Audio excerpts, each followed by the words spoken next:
Pra ju mendoni se qytetarët shqiptar nuk e kërkojnë një ndryshim leadershipi të Partisë Demokratike? Absolutisht, leadershipi është vot, në radhë parë duhet respektuar vota, duhet respektuar procesi. Së dyti, në këto kushte që sot është Shqipëria, absolutisht nëse do të shkonte tek një person tjetër, në këndvështrimin tim do ta shih një gjuhëti të brendshme e cila do ta bënte Partinë Demokratike më të vogël se sa është.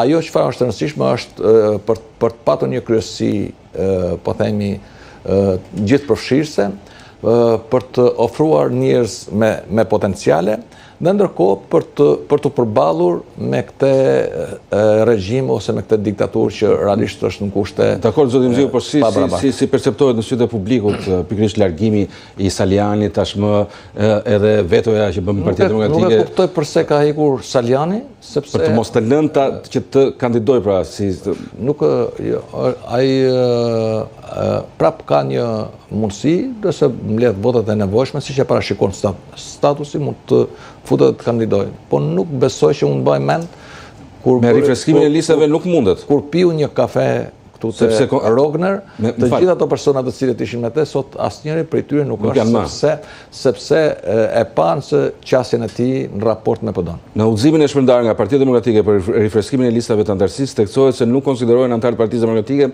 ata që kanë punuar kundër interesave të Partisë Demokratike në fushatë zgjedhore, duke angazhuar në forma të ndryshme pro-kundërshtarëve tanë, politik, apo ata që me qëndrimet e tyre publike dhe politike kanë vepruar kundër vijës politike të Partisë Demokratike.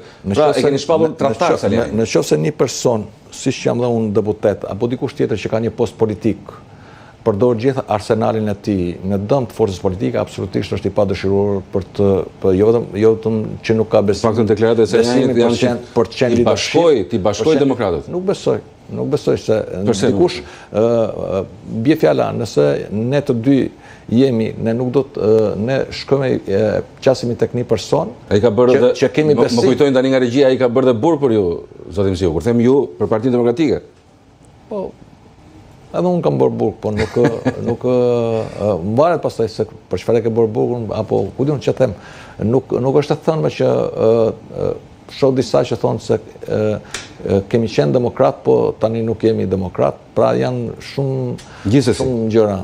Gjithsesi, zoti Mziu, nëse nuk ka ndryshim leadershipi, rrezikon Partia Demokratike të humbas edhe më shumë terren në zgjedhjet e ardhshme? Partia Demokratike nga perceptimi juaj, nga perceptimi i vetë demokratëve. Ajo se çfarë shoh, duke qenë edhe një person i terrenit, jo vetëm në 4 bashkitë të qarkut Dibrës, por duke qenë edhe në njësinë e Laprakës, apo në të Kashajqës, apo vi tani, apo edhe në Kamz, apo edhe në Paskuqan, kudo që shkoj, ka një pakënaqësi totale, absolutisht krijimi i gjithë strukturave me votën e qytetarëve do të kemi një strukturë që do të krijojë më shumë shpresë, një strukturë të Partisë Demokratike që do të përballet akoma më tej dhe që një strukturë e Partisë Demokratike që është më afër se sa askush tjetër me faktorin ndërkombëtar, duke filluar me Vendet e Bashkimit Evropian apo me Partitë Popullore Evropiane apo me Shtetet e Bashkuara të Amerikës, pra çfarë thotë që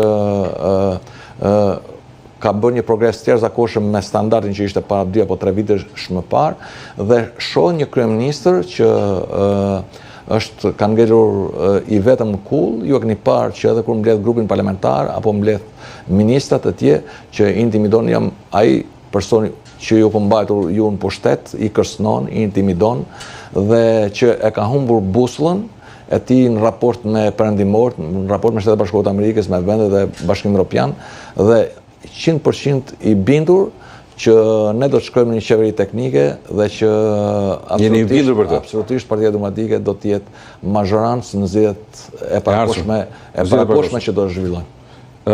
Pyetja e fundit, çfarë pritet të shohim ndryshe në protestën e së dielës, pra në protestën e 22 marsit? Unë nuk mund ta them se kush është skenari, ajo çfarë di të them në dallim nga gjitha protestat e tjera, do të ketë një masivizim edhe më të madh, edhe për shkak të